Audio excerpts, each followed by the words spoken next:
Ito ang matinding balita mga kaibigan. Itong dalawang Ateneo basketball player ay talaga namang nalunod. Ah, Bakit ganito ang training nila? Okay, ito na mga kaibigan ang nagtitrending ngayon. Namatay ang dalawang basketball player ng Ateneo Blue Eagles matapos malunod sa kanilang team building activity sa Aurora. Hustisya ang sigaw ng ina ng isang nasawing player sa insidente. Mga kaibigan, ito ay nagtitrending talaga. Nakatutok si Mariz Umali. Okay. Wala na sigurong masasakit pa sa nararamdaman ngayon ni Rovelyn Baterbonia. Ang pagpunta niya kasi ngayon sa Maynila para sunduin ang anak niyang si Rene na wala ng buhay. Nalunod si Rene kahapon habang nasa isang resort sa Dipaculao, Aurora sa team building activity ng kanyang koponan na Ateneo Blue Eagles. Masakit! Nakakaiyak naman ito. Rovelyn Baterbonia, okay? Sobrang support ko mula bata hanggang ngayon. Tapos ginanon lang nila. Kasi kung alam ko lang na may training sila na ganyan, ma'am, kahit mahirap kami, hindi ko yun ipapahamak yung anak ko. Talaga. Ginawang military, military training daw yun, sabi nila.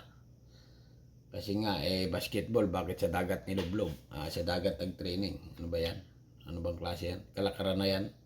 Kaya ngayon, gusto ko ng justice talaga. Kung anong nangyari. Magsisimula pa lamang si Rene bilang basketball player ng Training varsity coach ang may kasalanan niya, daming alam. team ng Ateneo de Manila University. Kinuha siya ng universidad dahil sa galing niya sa basketball. Siya nga ang pinangalanang most valuable player sa palarong pambansa noong isang taon. Nasawi rin sa team building activity ang teammate na si Divine Adili. Ang ina ni Rene, maraming tanong na nais niyang masagot. Ma'am, naksidente po si Rene. Nalunod po. Yun, malaki talagang tanong ko. Ba't napunta doon? Sayangin natin ang comment mga kaibigan. Kasi nga ito ay trending at talagang million ang view. No parent shall go through. I agree with the statement. Dapat kasuhan talaga itong mga lintik na to. Itong Doon sa dagat. coach. Yung coach ang ano dyan Kasi basketball naman yung anak ko, hindi naman swimming. Tama. May mga binanggit din na impormasyon si Rovelyn na nakarating sa kanya. Bakit gano'n ang nangyari sa anak ko? Alam naman nila mabigat yung linlagay nila sa paa o andin sa kamay. Ay ganun. May baka nakagapos. Pampabigat Tapos, pinaano pa nila sa dagat? Hindi na ba sila naawa? Tapos, ang dami nila. Ba't naman pumunta sila doon na walang dalang rescue, walang medic? Ang dami nila doon, tapos walang nag-rescue? Nagmagaling ang coach. Nagmagaling ang trainer.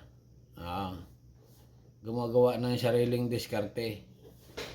Training niya. Okay? Gumagawa ng sariling training ang Tingin ko alam din ito ng school kasi kalakaran na nila ito Ba't nila pinapalangoy na yung anak ko na may 20 kilos yung nabigat? Nung nag-orient sila. 20 kilo. Diyos ko. Ay patay talaga yan. Pag ganyan.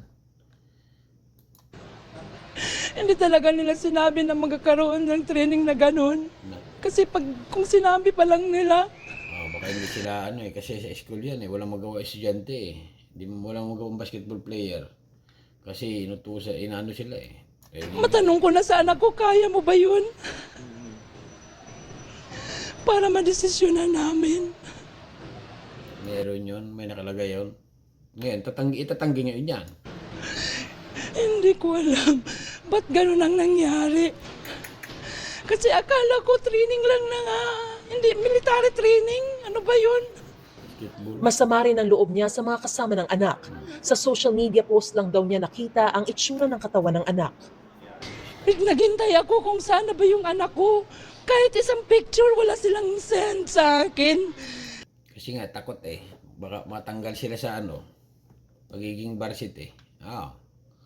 Takot sila kasi nga Wala naman lang silang sabi, ma'am, ito na yung anak mo, nakukuha na namin sa dagat. dapat ipagkukulong yung mga teacher na kasabwat dyan Tapos dadalhin na namin ito sa Maynila. Wala talaga. Doon ako nakakita ng picture ng anak ko. Tapos dami ng mga Sigurado may kasamang mga teacher yan. Teacher nila. Ito gawin mo, nag-usap-usap yan eh, yung mga ano yan, yung mga coach, teacher, o ganito ang ating training ha. Lublob sa dagat at may pabigat. Oh, para matibay ang kanilang ano, pagiging basketball player. Ayun, tudas. Kawawa naman namatayan. 2 basketball player ng post. Pero hindi pa talaga ako maniwala kasi hindi ko pa nakita yung anak ko na papatay na. Tapos biniyahin nila yung anak ko. Hindi man lang nila binihisan, walang damit, yung shirt basa. Nako, ganon. Grabe naman. Isa nga pa natin mga comment. Sa mga pulis, huwag niyong takpan ang totoong nangyari. O, tama. Imbestigahan, makulong, dapat makulong. Okay? Buhay na pangarap. Ano ba yan? Grabe naman yan. Nakakilabot, kawawa naman yung mga namatayan ng pamilya nila. Mga naman, estudyante. Talaga naman. Ang mahirap nito, daming koneksyon ng Ateneo sa Pinas from higher up. O nga naman. Daming koneksyon ng Ateneo. Hindi, yung trainer ay kulong. Kasuhan. Yung teacher, ang mga kasama doon. Oo. Sinong kasama doon? Ang mga officer. Yun ang pag-aanuhin. Kasi nga, minsan ang school minsan nagsisinungaling yung mga yan yung mga yung mga coach, yung mga nagtitraining, mga teacher, kung ano yung napagawa sa mga kwan. Kung anong ginawa nyo, ay naglaro lang ito ng basketball, pero hindi sinasabi talaga, parang may mga ganyang pangyayari. Lublob nila sa dagat. Kasuhan nyo, huwag magpaariglo, dapat may managot, yun. Tama. Kaya lang, ang problema mga kaibigan, baka mamaya mabayaran. Huwag naman, anak yan Huwag mo tanggapin ng pera. Kasi nga buhay na anak mo. Pakulong mo. Kahit mga NBA player, walang training na sa dagat. O nga. May training yung iba, kaya lang dribble, shoot, may bola. Kaya lang mababa. Hindi ganyan, parang lublob sila. Ginaya nila sa NBA kasi may napanood ako sa NBA niyan yung kaya lang sa pool yun, sa pool. Ito iba dagat ito Sa pool na may ring doon, ginaganon para pangpataas ng talon daw, ganon. Kaya lang ito ibang klase sa atin, talaga sa dagat ito, pang military ito. Kahit mga NBA player walang training na sa dagat. Sobrang sakit talaga niyan. Talagang masakit yan. Kasi nga anak mo nangangarap lang yung bata. Pwedeng ihagis yung coach sa gitna ng Philippine Sea. Ayan ang sinasabi ko, coach. Yung nag-training yan. Yung nag-training ang sigurado may mga kasama yan. Mga 2-3 yan ang magkakasama yan, training coach na yan.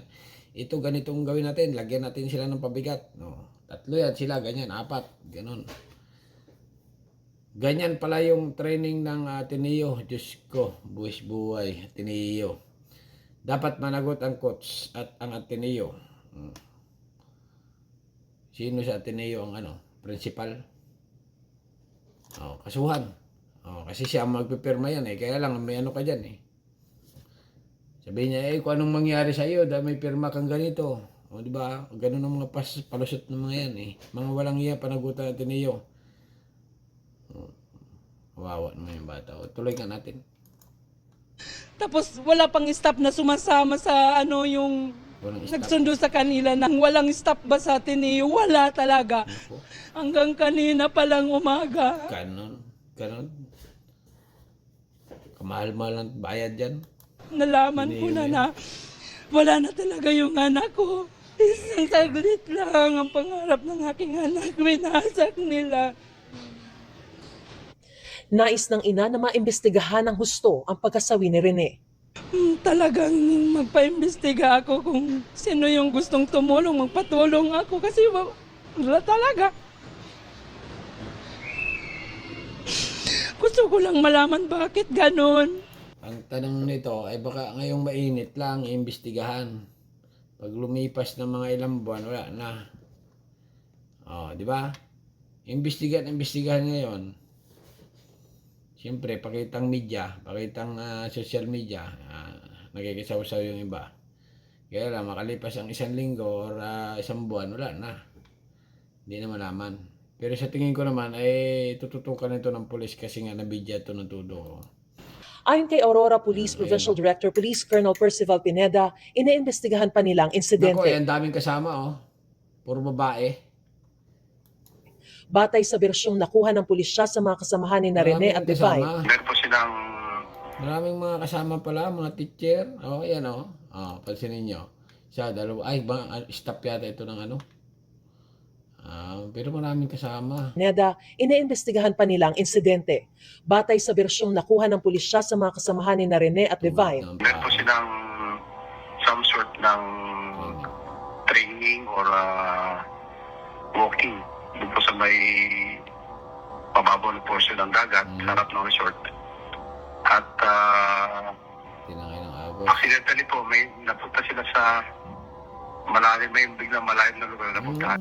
Kalukuhan ito. Meron po silang some sort of training of walking doon po sa may mababaw na portion ng dagat sa harap ng resort. At accidentally po napunta sila sa biglang malalim at kalukuhan yan. Ano ba yan? Yan ay doon yan. Kinuha niya. Doon. Dito ka mag-training sa lugar na ito. Matatangkad na ano ito May pabigat ito Kunwari lang wala, siyempre tanggal na. Para wag ipakita. Di ba? Sila. At yun nga po, tinagyan na sila ng agos pa. Lakas-lakas ng dagat, iti-training mo sa ganun. Anong bang klaseng coach yan? Parang walang utak, Ateneo pa naman nag-aaral, teacher. Coach siya, teacher din mga teacher siya ng basketball. Grabing sakit yan, Ateneos. Dapat may managot talaga. Alright? Hanggang dito na ng mga kaibigan. Ano masasabi nyo, talagang itong pangyayari nito, dalawang Ateneo basketball player, tudas, nalunod. Alam nyo na ito, at nagtitrending ito ngayon sa social media. At ano masasabi nyo? Hanggang dito na lang at subscribe to channel. Don't forget, comment. Bye-bye. Thank you.